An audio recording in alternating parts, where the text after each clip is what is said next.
അവൾ നോട്ടുകൾ എണ്ണിയെടുത്തിട്ട് നേരെ നോക്കിയത് എന്റെ മുഖത്തെ, ഞാൻ നോക്കിയത് എൽസിയുടെ മുഖത്തെ. എന്റെ ആശാനെ, ആ സമയത്ത് എന്റെ ഒരു ഫീലിങ്സ് വല്ലാത്ത ഫീലിങ്സ് തന്നെയാ. എൽസിയുടെ സ്ഥാനത്ത് എന്റെ ഭോപ്പാൽ ട്രാജഡി ആയിരുന്നെങ്കിൽ രാഷ്ട്രഭാഷയെ തന്നെ കരണക്കുട്ടിക്കൊരെണ്ണം വീണേനെ. എന്റെ സുമതിയായിരുന്നെങ്കിൽ ആ സമയത്ത് ബോധം കെട്ട് വീണേനെ. ഞാൻ ജെയിംസിനോടൊരു കാര്യം ചോദിക്കട്ടെ, നിങ്ങൾ സ്ത്രീകളെ കുറിച്ച് ചിന്തിക്കുന്ന രീതിയിൽ എൽസി പുരുഷന്മാരെ കുറിച്ച് ചിന്തിച്ചാലോ? അവളെ ഞാൻ ഡൈവേഴ്സ് ചെയ്യും. അപ്പൊ ജെയിംസിനെ ഡൈവോഴ്സ് ചെയ്യാത്ത എൽസിയാണ് വെട്ടി, അല്ലേ? പുരുഷൻ എന്ത് പോക്കൃത്തരവും കാണിക്കാം, സ്ത്രീകൾ കണ്ണുടച്ച് എല്ലാം സഹിക്കണം. അത് അക്കൗണ്ടന്റ് സാറിന്റെ തത്വം. അക്കൗണ്ടന്റ് സാറേ, സാറിന്റെ ഈ കണക്ക് തെറ്റും കേട്ടോ പ്രകാശ്. ഞാൻ ഇങ്ങേയറ്റം, ഈ മനുഷ്യൻ അങ്ങേയറ്റം. പ്രകാശ് സാറിന്റെ ജീവിതമാണ് യഥാർത്ഥ ജീവിതം.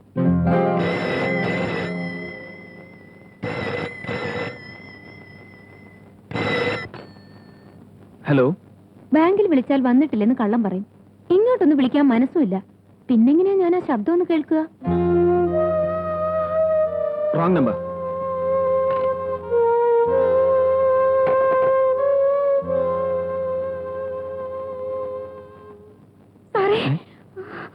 സാറേ, അയാളിനെ കൊല്ലും. തീ വെക്കാനാണെന്നും പറഞ്ഞ് എന്റെ മേത്ത് മണ്ണെണ്ണ കോരി ഒഴിച്ചു. ആരാ? എന്റെ ഭർത്താവ്. തങ്കമ്മ പുറകെ വരുന്നുണ്ടോ? എന്നാ ഞാൻ ഇറങ്ങട്ടെ. വീട്ടിൽ കുഞ്ഞൊറ്റയ്ക്ക. അവിടെ ഭോപ്പാലും വായനക്കാരിയും മാത്രമേ ഉള്ളൂ. രണ്ടും കണക്കാ. നീ ഇങ്ങനെ ഭയന്നാലോ? ഇനി അവൻ നിന്നെ ഉപദ്രവിച്ചാൽ പോലീസിൽ പറയണം. എത്ര കാലം നീ ഇങ്ങനെ മുമ്പോട്ട് പോവാ? പാവം, ഇവിടെ എവിടെയെങ്കിലും കിടന്നോട്ടെ. ഒരു സഹായത്തിന് വേണമെങ്കിൽ ഞാൻ ഇന്ന് ഹോളിലോ മറ്റോ കിടക്കാം. അത് വേണ്ട. എന്നാ പിന്നെ ഞാൻ പോയിട്ട് നാളെ വരാം. നീ വാ. അയാൾ സാറിനെ വരാനല്ലേ പറഞ്ഞത്?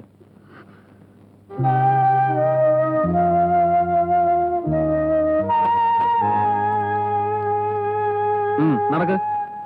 കണ്ടോ അവൾ ആരെ കൂടെ വരുന്നത്? കണ്ടോ പുതിയ കാമുകൻ സുന്ദരക്കുട്ടപ്പൻ വലിയ ബാങ്ക് വേലയിലാ. എന്റെ ഭാര്യനെ ഇപ്പോഴത്തെ ആളാ. എടി ഓരുമ്പട്ടോളെ, നീ നിന്റെ മറ്റവരും കൂട്ടി വന്നിരിക്കല്ലേ? നിന്നെ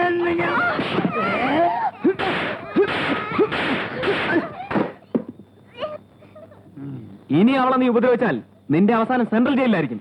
നാണം ഉണ്ടോടാ നിനക്ക്? അവള് വീട്ടുവേല ചെയ്തുകൊണ്ടിരുന്ന ചിൽഡ്രൻ ഉണ്ടല്ലേ, ദിവസവും 3 നേരം നീ നക്കുന്നത്? പട്ടി, നിനക്ക് ചുണയുണ്ടെങ്കിൽ അവനെ വലിച്ചെറിഞ്ഞിട്ട് പോ. ഞാൻ പോകുന്നു. ഇനി കള്ളു കുടിച്ചിട്ട് അനാവശ്യം വിളിച്ചു പറഞ്ഞാൽ നിന്റെ ഒരൊറ്റ എല്ലി ഞാൻ ബാക്കി വെക്കില്ല.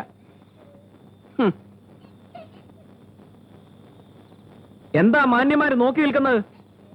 ടിക്കറ്റില്ല ദിവസവും നാടകം കാണാമല്ലോ അല്ലേ?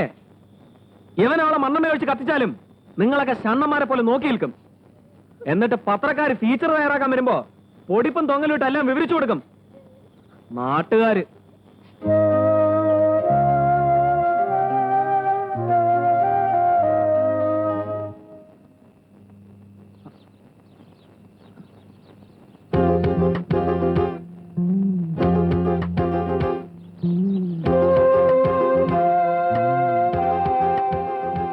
ഞാൻ പൂട്ടിയതാണല്ലോ.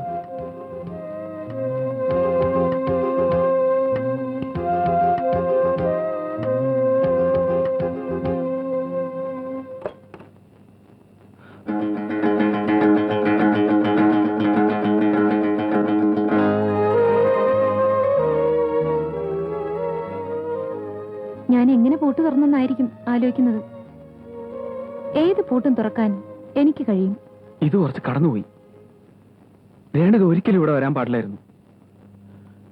ഈ കിടപ്പറ, ഈ കിടക്ക അവൾക്ക് മാത്രം അവകാശപ്പെട്ടതാണ്, എന്റെ സുമതിക്ക്.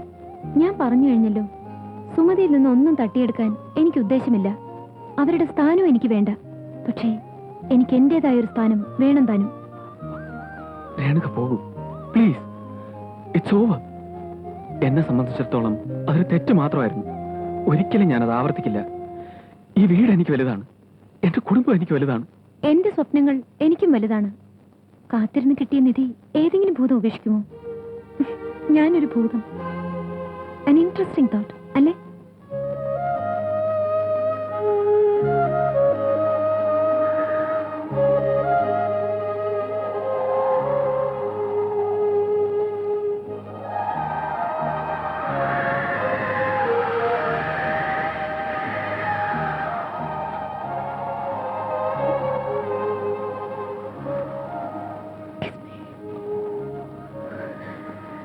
Excuse me.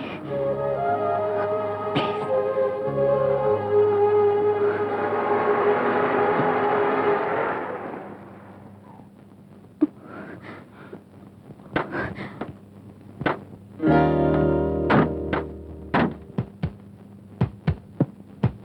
Please you will have to go now. അതാ അതിലെ പുറത്തു പോകും വേഗം. ഞാൻ പോകാം. നാളെ എന്റെ കിടപ്പറയിൽ പ്രകാശ് ഉണ്ടാകുമെന്ന് വാക്ക് തരണം. ദയവ് ചെയ്ത് പോകൂ പ്ലീസ്. വരൂ. വരാം. ഒന്ന് നിർത്തടാ. ചെറുക്കന്റെ ഒരു ആമതി നോക്കണേ. അച്ഛൻ ബാത്റൂമിൽ മറ്റായിരിക്കും. ചിലപ്പോ നമ്പർ 2 പാചകപ്പടിയായിരിക്കും നമ്മൾ വന്നത്.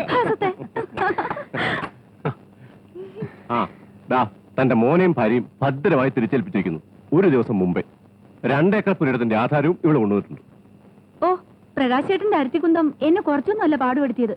വല്ല പശയും കിട്ടുമെങ്കിൽ മോനെ അച്ഛന്റെ നെഞ്ചത്ത് തന്നെ ഒട്ടിച്ചു വെച്ചോ. നാളെ രാവിലെ വരുമെന്നായിരുന്നു എന്റെ കണക്കൂട്ടൽ. അതെങ്ങനെയാ? ഇവള് ഞങ്ങളെ ഇരുത്തി പൊറപ്പിക്കണ്ടേ? ഇന്ന് ഉച്ചയ്ക്കായിരുന്നു രജിസ്ട്രേഷൻ. 4 മണിക്ക് പുറപ്പെടുകയും ചെയ്തു. അച്ഛാ, ഈ വിമാനം കണ്ട അപ്പൂപ്പൻ മടിക്കുന്നതാ.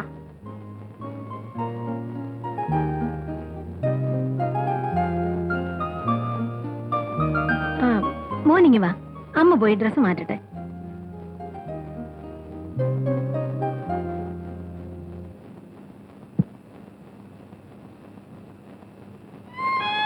അയ്യേ, എന്താ ഇത്? ഇനി എന്നെ തനിച്ചാക്കിയിട്ട് നീ എവിടെയും പോരും. ഞാനും തീരുമാനിച്ചു. ഒരാഴ്ച ഞാൻ അനുഭവിച്ച പ്രയാസം എനിക്ക് എന്റെ പ്രകാശേട്ടനെ കാണാതെ ഒരു നിമിഷം കഴിയാൻ വയ്യ.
ഹലോ. ഹലോ, ഞാൻ തന്നെയാണ്. ശല്യപ്പെടുത്താതെ നിവൃത്തിയില്ല. I want you now.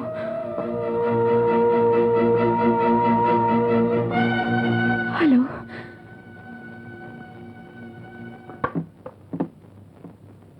ആരാ ഈ പാതിരേക്ക്? Wrong number. ഈയിടെയായി ധാരാളം വരുന്നുണ്ട്. ഹലോ.